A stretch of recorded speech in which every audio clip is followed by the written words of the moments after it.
ایک ریاست کے کچھ ادارے جو ہوتے ہیں، اور خاص طور پہ جو عدلیہ ہوتی ہے اس کی فیسیلیٹیٹر ہوتی ہے، اور اس فیسیلیٹیشن کے نتیجے میں وہ اس کے اوپر مسلط ہو جاتا ہے، اور مسلط ہو کے پھر وہ ایک کام شروع کرتا ہے کہ وہ ہر ادارے کو ڈسکریڈٹ کرتا ہے، ہر ادارے سے ایسے فیصلے کراتا ہے کہ جس کے نتیجے کے اندر وہ ادارہ عوام کی نظر کے اندر ڈسکریڈٹ ہوتا جاتا ہے۔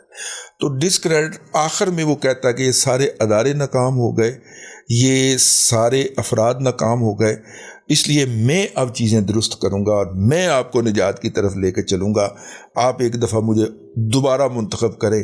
اور جناب اس میں وہ لوگوں کے اندر سوڈو نیشنلزم بھی ابھارتا ہے اور سارا کچھ کرتا ہے۔ سمجھ آ رہی ہے تو کہانی؟ اور نتیجے کے طور پہ وہ پھر ساری پاور گریب کر لیتا ہے، اور گریب کر کے وہ پھر ون مین شو کی خوفناک قسم کی آمریت قائم کرتا ہے، مخالفین کو گھروں سے نکالتا ہے اور ان کو قتل کرتا ہے، یا قتل کر کے ان کو گھسیٹ کے نکال کے باہر سڑکوں پہ ڈال دیتا ہے۔ یہ آٹو گولبے تھیوری جو تھی، یہ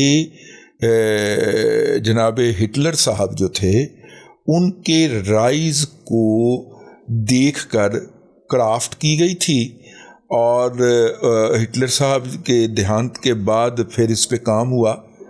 آخری تجربہ جو آٹو گولبے تھیوری کا جو ہوا تھا وہ یوراگوئے میں ہوا تھا، اور 1992 میں ہوا تھا، ٹھیک ہے؟ اور اس کے بعد جو تھا وہ ملک کئی دفعہ ڈیفالٹ کر چکا ہے، آپ سمجھ گئے نا؟ تو یہ ایک ریزمبلنس ہے۔ تو ان تینوں ملکوں کے ڈیفالٹ کا جو لکھا تھا اس وقت، میں نے آپ کو عرض کیا، وہ اکانومسٹ نے لکھا تھا۔ اکانومسٹ کی سٹوریز جو ہوتی ہیں وہ بہت ریسرچ اور بڑی ذمہ داری کے ساتھ لکھی جاتی ہیں۔ اکانومسٹ نارملی پولیٹیکل سٹوریز نہیں لکھتا، اس کے لیے نیوز ویک ہی کافی ہوتا ہے، ٹھیک ہے؟ وہ نہیں لکھتا۔ وہ کیا لکھتا ہے؟ کہانیاں، وہ کیا سٹوریاں لکھتا ہے؟ وہ اکانومی سے ریلیٹڈ سٹوریز لکھتا ہے۔ اب ایک پاکستان کی اکانومی جو کہ at the brink of the default ہے، لیکن ڈیفالٹ ڈکلیئر کرنے سے وہ بچ گئی ہے، تو وہ اس کے حوالے سے اس نے سٹوری لکھی ہے، اور اس نے یہ نہیں کہا کہ پاکستان ڈیفالٹ کرنے جا رہا ہے۔ اس نے کہا کہ پاکستان نہ صرف کہ ڈیفالٹ سے بچ گیا ہے، بلکہ اس میں آئندہ مستقبل میں بہتری کی گنجائش موجود ہے، اور یہ آہستہ آہستہ بہتری کی طرف جا رہا ہے۔ اور یہ بہت بڑی بات ہے اگر اکانومسٹ یہ کہہ رہا ہے پاکستان کی معیشت کی طرف، کیونکہ ہم نے جتنے بھی ہمارے لون اوور ڈیو تھے وہ ہم نے کسی نہ کسی طریقے سے، بھلے کسی سے پکڑ کے، ادا کیے ہیں وقت کے اوپر بما سود کے۔ اس لیے ڈیفالٹ کا تو کوئی لاجک بنتا ہی نہیں ہے۔ لیکن وہ جو انہوں نے لکھا ہے کہ پاکستان کی معیشت کے مزید بہتر ہونے کے امکانات اس لیے بھی واضح ہیں کہ جناب میاں محمد نواز شریف صاحب چوتھی دفعہ وزیر اعظم بننے کی اطلاعات ہیں۔ وہاں پہ ایک تاثر پایا جاتا ہے، پاکستان کے اندر ایک پرسپشن ہے کہ جناب نواز شریف صاحب چوتھی دفعہ وزیر اعظم بننے جا رہے ہیں، اور چونکہ پچھلے اپنے ادوار کے اندر انہوں نے معیشت کو سنبھالا ہے، اور چونکہ انہوں نے انفراسٹرکچر کے اوپر انویسٹمنٹ کروائی ہے جس سے ڈیویڈنڈ وصول کر رہا ہے یہ ملک اس وقت، تو چونکہ میاں نواز شریف صاحب جو ہیں وہ ایک تاریخ رکھتے ہیں یہ ڈیویڈنڈ وصول کرنے کی، تو اس لیے غالب امکان ہے کہ وہ معیشت کو سنبھال لیں گے۔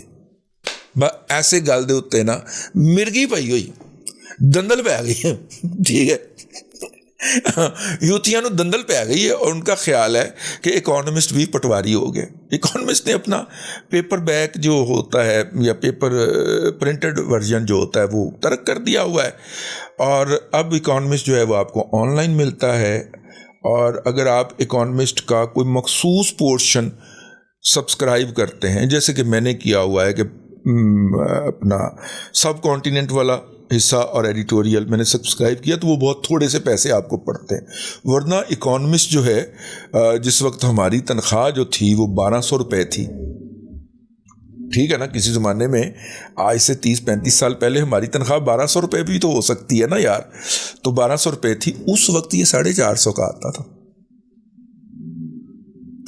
تو لیکن اب جو آن لائن فارمیٹ ہے اس کا کہ آپ اس کے سیگمنٹ ہیں نا مختلف، دنیا کے تمام خطوں کے اوپر وہ کچھ نہ کچھ لکھتے ہیں. ایشیا کے اوپر الگ ہے، میں نے ایشیا والا حصہ جو ہے نا وہ سبسکرائب کیا ہوا ہے، اور ساتھ میں اس کے جو پہلا ایڈیٹوریل نوٹ ہوتا ہے جس کے اندر ایڈیٹر جو ہے وہ دنیا کی مجموعی معاشی صورتحال کے اوپر گفتگو کرتا ہے.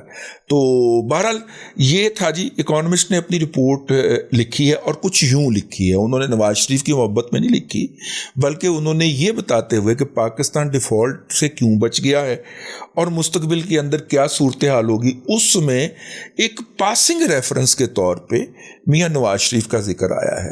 اور چونکہ اکانومسٹ جو ہے وہ پیسے لے کے کہانیاں نہیں لکھتا، اسٹوریاں نہیں لکھتا، ٹھیک ہے نا. وہ اکانومسٹ جو ہے وہ کوئی گمنام ویب سائٹ نہیں ہے، اس کی 125 سال سے زیادہ کی ہسٹری ہے، اور ہسٹری ہے ایک کریڈیبل ریئل ٹائم جرنلزم کی. لیکن اکانومسٹ کو شام سے پہلے ہمارے یوتھیا مجہول القوم الجاہلیہ للعقل المحدود جو ہے وہ ڈسکریڈٹ کر سکتے ہیں. ایک کمپین چلا کے ٹاپ ٹرینڈ رکھ کے، اس کے لیے انہوں نے باقاعدہ لوگ پالے ہوئے. اور 25,000 روپے مہینہ نہیں، 25,000 روپے مہینہ سے ایک اور آگے بھی ایک بہت بڑی مخلوق ہے، 20 روپے فی گالی. یہ مخلوق پالی ہوئی ہے انہوں نے. 20 روپے فی پوسٹ، یہ 20 روپے فی پوسٹ والے جو ہیں یہ تعداد میں بہت زیادہ ہے. 60% یوتھ ہے اس ملک کے اندر، اس کو کسی کام تو لگانا تھا نا. عمران احمد خان نیازی صاحب نے، انہوں نے آپ کو اور مجھے، اس قوم کے مجموعی ضمیر کو، انہوں نے یہ 80-90 ہزار بندہ جو ہے وہ گالاں کڈن تے لایا ہے، ٹھیک ہے. اور 80-90 ہزار کو وہ امپلائی نہیں کر سکتے، لیکن ان کو کنٹریکچول وہ جاب دیتے ہیں کہ بس تم نے گالی نکالنی ہے بیٹا، ٹھیک ہے، اور اس کی تصویر کھینچنی ہے اور ہمیں بھیج دینی ہے، اور آپ کے اکاؤنٹ کے اندر 20 روپے ایڈ ہو جائیں گے. ٹھیک ہو گئے.